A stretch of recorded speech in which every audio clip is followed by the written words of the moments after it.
Você que está chegando aqui no NOKD Clips, esse canal é autorizado pelo Não Importa o que Digam. Só que eu queria lembrar que o cara que faz as edições dos cortes é meio maluco. Deixe seu like.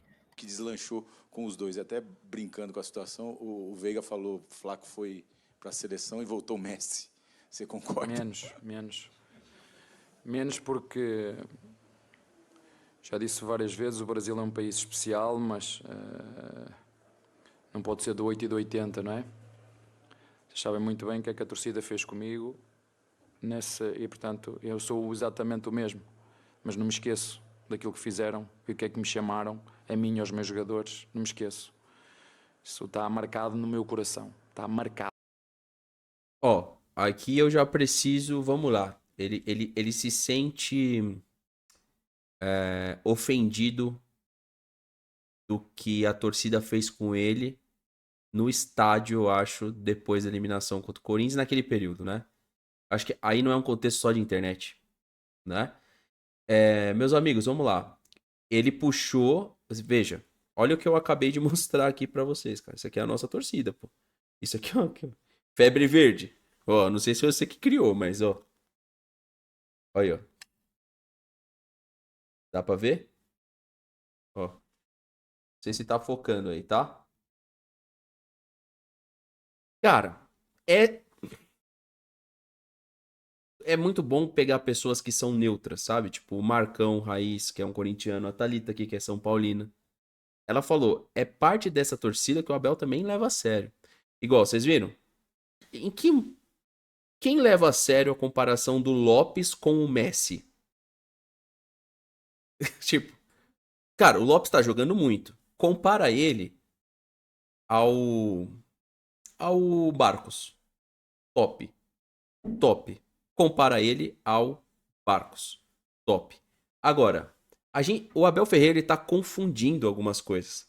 As críticas foi porque ele, como técnico, amassou por muitas vezes o Corinthians e o time do Palmeiras caiu de rendimento desde 2023 para frente. E nessa queda de rendimento veio essa reformulação. E ele foi criticado, assim como Zé Rafael, que não tá aí, Rony, que deixou o Palmeiras, entre outros jogadores que saíram, Breno Lopes e por aí vai. Então, eu concordo a questão do 880, mas veja bem, 2024 e parte de 2025, o time estava irreconhecível e o trabalho dele também. Então eu entendo aqui e preservo o direito dele de tocar no assunto e deve tocar, mas olha pro lado do torcedor também que vê o Palmeiras ser aloprado por Memphis Depay, 2, 3 jogadorzinhos do Corinthians, gente, não dá, pô. Não tem condição. Então, do mesmo jeito que ele sentiu as críticas, o torcedor também sente perder pra um time fudido desse, pô. Esse time do Corinthians é o pior Corinthians em estrutura política e financeira desde que eu me conheço por gente, desde 1990. Então, não dá pra levar pra um lado, ok, mas também não dá pra fingir que isso não aconteceu. Fingir que a presidente, na véspera do jogo, falou que estava acostumada, vocês sempre ganham da gente.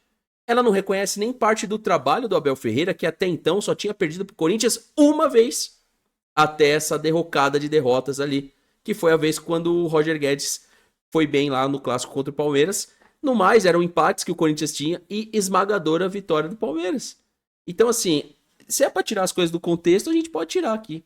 Aí vira um papo de maluco, mas eu preservo o direito dele de lembrar do que ele foi criticado só que ele fala que ele não esqueceu, mas eu também não esqueci de uma declaração dele que eu quero mostrar aqui pra vocês. Eu vou deixar ele terminar de falar. Por que ele tá reclamando das críticas, sendo que ele pediu essas críticas e que ele disse que ele crescia com essas críticas? É incoerente. Eu vou deixar ele terminar de falar e vou resgatar esse vídeo pra colocar aí pra vocês analisarem. Vamos lá. Isso é algo que sangra por dentro, porque o que eu sempre disse, mais que uma vez, que tudo o que eu faço aqui é dar o melhor que sei e que posso para ajudar os meus jogadores a serem melhores. E os meus jogadores também sabem que dentro do CT, independentemente do que se passa fora, que nós estamos lá para cuidar deles, estamos lá para trabalhar juntos, estamos lá para tentar, em função das saídas e entradas dos jogadores, em tentar criar a melhor forma, o melhor sistema que encaixe nas características dos jogadores e que encaixe também naquilo que são as ambições do nosso clube, mas nunca esquecendo desta reestruturação. Mas eu não posso só falar desses dois jogadores sem falar daquilo que é a energia da equipa, não só dos que jogam, mas que também não jogam. Da energia hoje do jogo, é fácil de perceber quando os nossos torcedores estão connosco, é fácil de perceber, tu sentes isso na pele, não é? Umas vezes eles cantam os nomes dos jogadores, outras vezes não cantam. Portanto, nós ou acreditamos no Palmeiras, ou acreditamos no treinador, ou acreditamos naquilo que estamos a fazer, ou não vale a pena, não é? Portanto, quando esta energia, quando os torcedores estão connosco, todos os torcedores, não só uma parte, todos, quando todos estão connosco, quando a nossa direção acredita naquilo que o treinador faz, quando o treinador acredita naquilo que os jogadores fazem, quando os jogadores acreditam no treinador, e estes 4 pilares, que eu lhe chamo as 4 pernas de uma cadeira, estão no mesmo sentido, falo nos nossos torcedores, falo da nossa diretoria, falo dos nossos jogadores e falo da nossa comissão técnica. Quando isto está tudo, estamos mais próximos de fazer jogos como este. Vou ser justo. E acho que, se é parar por aqui a resposta, eu achei que foi bem pontual. Até porque, mano, a gente já achava realmente que, de fato, se a torcida um dia cobrasse o Abel no estádio como cobrou, ele ia sentir. E nada mais é que uma relação humana ele falar que sentiu. Bom que ele sentiu. Agora, lembra também quando ele falou que a crítica alimenta o trabalho dele de uma forma positiva? Então a gente tem como olhar para essa coisa dos dois lados, entendeu?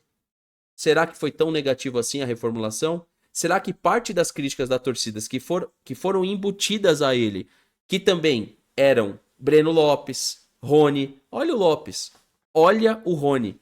Será que eu estava enganado quando eu falei que pra mim o titular era o Lopes e não o Rony naquela época? Eu acho que eu não estava enganado, que o Lopes é muito mais jogador que o Rony, e lá no canal foi repetido isso, lá no Não Importa o que Digam. Não foi uma, não foi duas, não foi 3, foram 10, foram 15, foram dossiês montados pra mostrar que o Rony não decidia jogo grande. Olha aí o Vitor Roque aparecendo no jogo grande. Então esse que é o ponto, entendeu? Há coisas e nuances no trabalho do Abel Ferreira que não tem como ele agradar a torcida inteira, mano. E se ele ficar preso nisso, é muito ruim pra ele. Não só no Palmeiras. Não só no Palmeiras. Fora do Palmeiras também. Com esta energia que dentro do chiqueiro tem, que pega fogo, sente-se. E quando hoje começou o jogo, quando ouviste, entre aspas, o nosso hino, e isto começa-me a arrepiar, ok, estamos preparados para fazer um grande jogo. Isso ajuda-nos imenso, porque nós precisamos deles, e como foi a nossa presidente no dia que nós fomos eliminados para o Corinthians. Eu sou profissional desde os 18 anos, nunca na vida tive um líder como ela, que num momento tão difícil, tão duro para todos. Aqui já começa a politicagem, aqui é aquela coisa alinhado com a presidente de ser o treinador de uma gestão inteira da presidente. Entendeu? Aí que começa o problema, entendeu? Mas vamos escutar, vai. Juntasse todo o staff, todos os jogadores, comissão técnica, e falasse aquilo que ela falou. Portanto, eu sou um sortudo, um felizardo de ter uma líder como ela, que nos dá todo o apoio, nos bons, mas sobretudo, e isso é que faz a diferença, é nos maus momentos. Nos maus momentos é que nós vemos quem é. Eu concordo e admito que o rival foi campeão do mundo assim, tá? Como que o Corinthians bateu o campeão do mundo? Quando a imprensa inteira queria o Tite fora e o André Sanches bancou o Tite. Hora vai dar certo, hora não vai dar. Então, de fato, se a Leila Pereira, eu acho legal, de verdade, se o papo for gestão, uma mulher presidente de um clube ganhou X números de títulos, não sei quantos vão ser até o final, e manteve um treinador durante todo o seu laço de trabalho. Mano, é muito legal isso. Só que também eles precisam entender que é normal que essa cobrança vem de fora. Se lá dentro eles estão amarrados num laço só, entenda que quem tá de fora não participa, sequer viu esse processo da Leila Pereira líder ali. Então como é que ele quer que o meio externo adivinhe as coisas como elas são? Porque a gente não vê e não participa. Então é de fato a Leila Pereira deve ter tomado ali um ponto do sentido de a gente perdeu, mas o trabalho continua, você é meu técnico, vocês são meus jogadores. Mas peraí, teve uma reformulação. Peraí. Tudo que o futebol me conta, eu tenho que acreditar que é verdade, e amanhã eu vou fazer 20 flexões começando o meu dia, porque, nossa, como o trabalho do Palmeiras é foda, eu vou me inspirar nisso na Leila Pereira. Amanhã, 15 flexões em jejum e 20 quilômetros correndo, porque é isso que eu preciso pra minha vida. Não, peraí, teve uma reformulação. Teve uma reformulação. Se o trabalho era tão foda de 2024, por que gastou no Paulinho e no Andreas Pereira 700 milhões? Então veja bem, bicho. Do mesmo jeito que o Abel Ferreira está sorrindo por permanecer no Palmeiras, tem nego sofrendo lá no Santos por estar jogando num time de merda. O Mike sofreu, o Marcos Rocha sofreu, os caras saíram. Então não vem pra cima de mim que meu QI não é de uma ostra. Pra alguém sorrir, alguém chora nesse planeta. Entenda isso. A gente precisa entender isso de uma vez por todas. Qual que era a cobrança da torcida? Reformular jogadores limitados e alguns jogadores velhos. Velhos. Eles podem ser líderes, podem ser homens, mas são velhos, assim como o Pérez é velho, assim como o Acunha é velho, assim como o Armani já é um jogador mais velho e que daqui a pouco estão parando. Ou seja, para hoje o Abel Ferreira tá aí, está em alta, teve que reformular quem não dava mais resultado. E quem estava cobrando por resultado estava errado? Então esse que é o ponto, cara. E aí não adianta exigir que esse debate entre na cabeça de todo mundo, porque tem gente que sequer tem capacidade para absorver. Sequer tem capacidade para absorver isso, de pensar, pô, realmente, o Abel agora tá dando resultado de novo. Mas foi feita uma reformulação. E será que foi feita a reformulação por quê? Porque a gente tomou uma traulitada do Botafogo 2 vezes. Porque a gente foi eliminado pelo Flamengo. E aí o que acontece? Será que todos os ruídos externos eram errados?